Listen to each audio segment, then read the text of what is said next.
Muchos datos, es mucha información a tener en cuenta, ¿no? Lo que dijo hoy en conferencia de prensa el ministro de Economía, un proyecto Martín de ley Guzmán. de 54 páginas. Imagínate.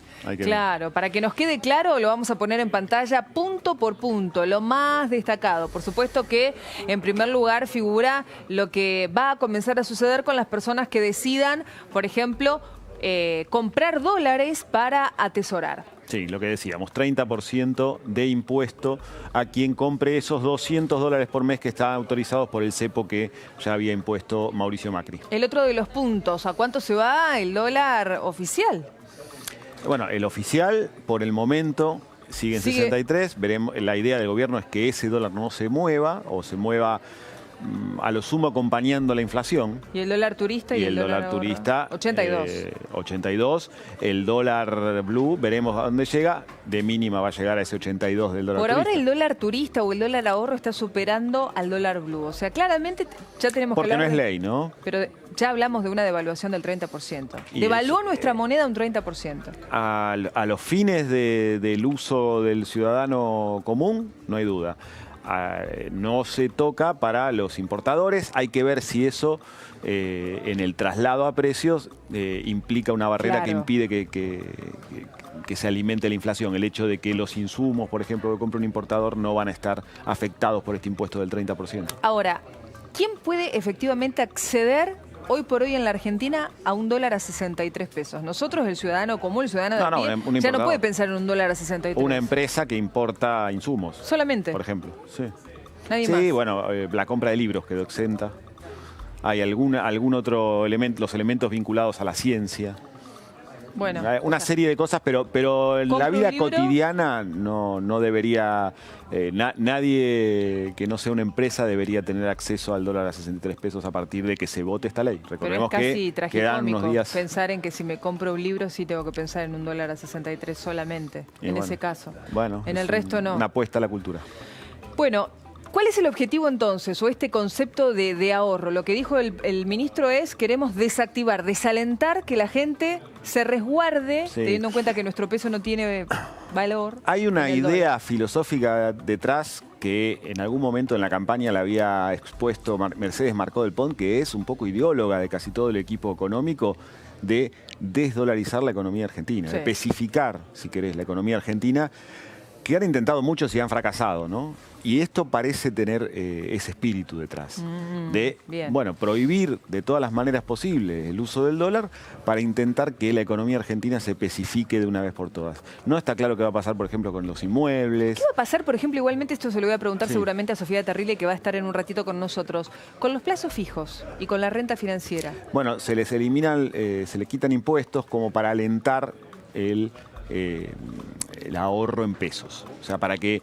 quien tiene posibilidad de ahorrar y no va a tener posibilidad legal, por lo menos, de comprar dólares, bueno, tiene un instrumento con menos impuestos, o sea, se alienta de alguna manera el ahorro en el sistema bancario en pesos. Y ahora sí me quiero meter de lleno en un tema que es muy interesante. ¿Qué va a pasar con los jubilados? Ayer se habló de este bono desdoblado, en total 10.000 pesos para los jubilados que cobran la mínima. 14.000 pesos de tope. Exacto. Sí, ¿qué va a pasar con el resto de los jubilados? Bueno, los que cobran 14.000 pesos van a tener ese bono de 5.000 pesos en los haberes de diciembre y enero, o sea, los que van a cobrar en los próximos 2 meses.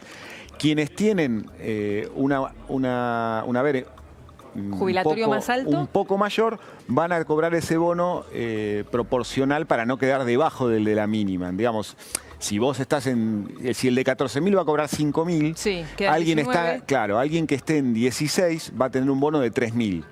Para que no quede por debajo. O sea, el que no cobre la mínima, bono de 3.000. El que cobre la mínima, bono de 5.000. 3.000 o de lo que corresponda. Nunca, 3.000 o de lo que corresponda. Nunca hacer la diferencia. Claro, nunca el que gana la mínima va a raíz del bono a ganar más que el que tenía un haber superior. Esa es la idea. Pero solo afecta a quienes cobran la jubilación por debajo de 20.000 pesos, digamos, por debajo de esa cifra. Ahora te voy a preguntar algo relacionado con los medicamentos, que seguramente también afecte mucho a los jubilados, pero más sobre jubilación, lo aclaró todo el ministro de Economía. Vamos a escucharlo.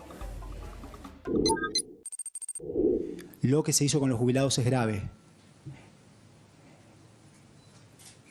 Durante 4 años, en el único año del gobierno anterior en el cual la economía creció, no se compartió el crecimiento con los jubilados. Y ahora tenemos un sistema que necesitamos cambiar porque no funciona. No funciona y desprotege a la población jubilada y desprotege al país como un todo, ¿sí?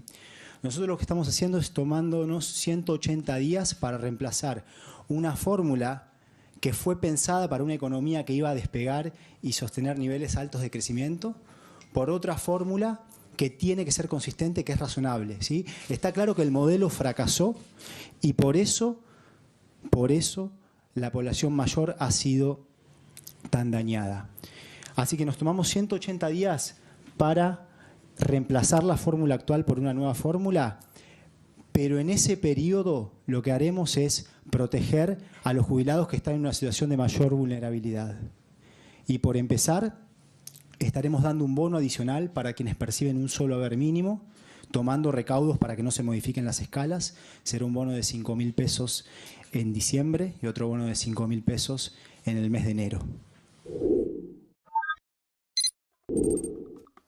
Nos vamos a tomar, dijo el ministro, 180 días para cambiar la fórmula de las jubilaciones. Sí, suspenden la actualización, la fórmula de actualización que había aprobado el Congreso en el 2017, en diciembre del 2017, con un gran escándalo, esa fórmula de Macri, que en su momento el peronismo, bueno, casi incendia el Congreso, sí, diciendo que era muy gravoso para los jubilados. El problema es que esa fórmula, tal como se dio la economía, hoy resultaría excesivamente beneficiosa, si se quiere, para los jubilados, porque como se ajusta por inflación, los próximos aumentos que debieran seguirse por esa fórmula van a ser aumentos muy fuertes porque la inflación fue muy fuerte.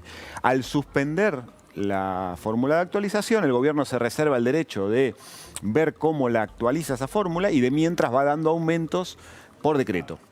Pero entonces, a la larga el objetivo del gobierno, es cambiar la fórmula para que sea una fórmula que tenga menos impacto fiscal para el gobierno. Pero eso no beneficia al jubilado. Y vamos a ver cómo lo enmascaran, pero claramente acá la gran duda es ¿para qué suspendés una fórmula que este año iba a ser beneficiosa para los jubilados porque arrastraba una inflación muy fuerte del año anterior, si no es para modificarla de una forma que les quite esa posibilidad? Entonces está maquillada un poco con la buena noticia de los bonos. Te doy el bono, suspendo la fórmula, mantiene el Estado la posibilidad del gobierno de dar aumentos discrecionales con sumas fijas y mientras se toman 6 meses para ver qué hacen con esa fórmula, porque tampoco se anuncia cómo va a ser la nueva fórmula. Entonces, en vez de mandar al Congreso una nueva fórmula jubilatoria, que ya vimos las consecuencias de ese debate, lo que genera y la rigidez social, etcétera, el gobierno se reserva la posibilidad de hacerlo en un decreto después de ir dando algunos aumentos con sumas fijas. Es la gran incógnita de qué va a pasar con los jubilados, porque eventualmente ahí lo que el gobierno está buscando es mostrar hacia adelante que la fórmula es viable desde el punto de vista fiscal. Recordemos que el gobierno está renegociando la deuda y a los acreedores, a los que les va a pedir que les dejen un plazo sin pagar, les tiene que mostrar que su horizonte fiscal es viable. Y una de las cosas que está bastante extendida en el mundo económico es que esta fórmula de actualización jubilatoria termina siendo muy complicada para todo el sistema por la forma en que se actualiza por inflación. Pero perdón, entonces hay ciertas medidas que el gobierno las está dando y las está anunciando, pero que después, mientras va circulando la economía, puede dar marcha atrás o no. Por ejemplo, algo similar. Eso es la cesión de facultades, ¿no? Claro, digo, pero algo similar pasa con este 30% que no te lo deduce ni impuesto a las ganancias, que en el kirchnerismo sí pasaba. Claro. Pagás un 30% de impuesto y punto. La FIP podría, en algún momento, el impuesto tiene una duración de 5 años, según la ley. La FIP podría en algún momento decir, bueno, tengo que hacer un gesto hacia determinado grupo social. Hacia la clase media que quiere viajar, por ejemplo, y no puedo, le cuesta. Por resolución hago deducible el impuesto a la compra de dólares. Por ejemplo, podría hacerlo, sí.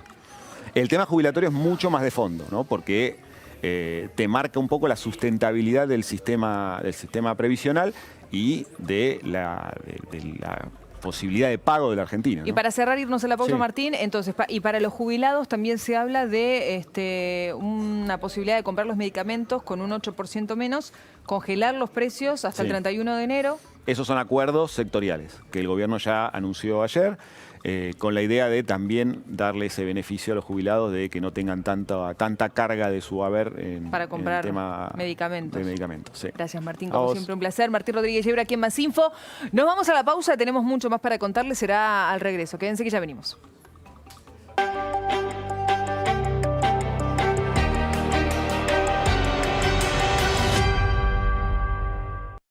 Estás viendo La Nación Más.